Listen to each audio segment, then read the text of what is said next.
வணக்கம் நண்பர்களே.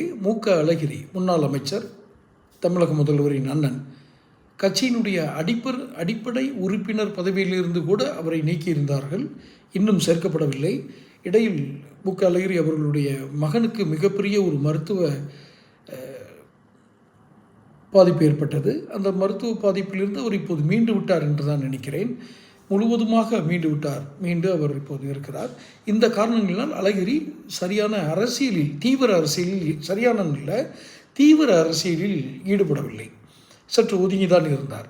அவ்வப்போது சந்திப்பார்கள். ஆனால் பதவி எதுவும் அவருக்கு வழங்கப்படவில்லை. ஈவன் அடிப்படை உறுப்பினராக கூட திமுக அவரை சேர்க்கலை. இப்போது இவரும் பல முறை அதை பேசணும்னு சொல்லி ஆள்லாம் அனுப்பிச்சு பார்த்தாரு. ஆனால் ஒன்றும் நடக்கலை.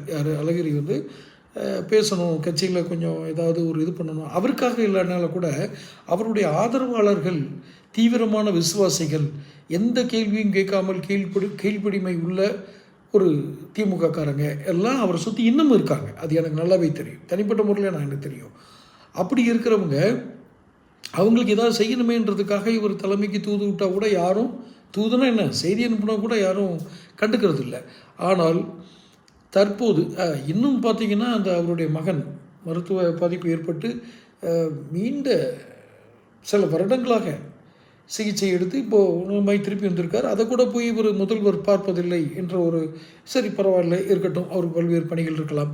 ஆனால் இப்பொழுது அவருக்கு இருக்கும் மிகப்பெரிய அழகிரியினுடைய எதிர்பார்ப்பாக அவர் என்ன சொல்லி அனுப்பிச்சிருக்காருன்னா, பார்க்கணும், திரும்பவும் அரசியலில் ஈடுபட வேண்டும் என்றால் என்ன மாதிரியான நகர்வுகள் செய்ய வேண்டும் என்று கலந்து ஆலோசிக்கணும், அதுக்காக கொஞ்சம் டைம் கொடுங்கன்னு கேட்டிருக்காரு. பட் வழக்கம் போல் நிராகரிப்பு.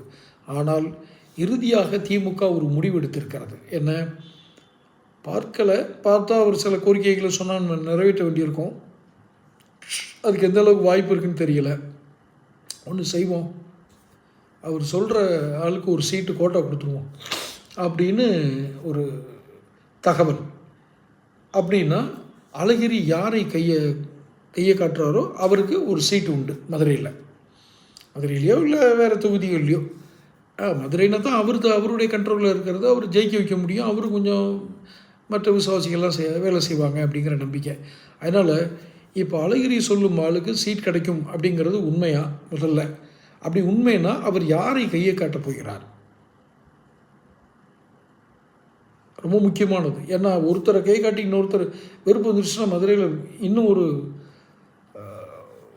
திமுக உட்கட்சி முதல் வந்துடக்கூடாது. தொடர்ந்து பேசுவோம். சேனல் சப்ஸ்கிரைப் பண்ணிக்கங்க.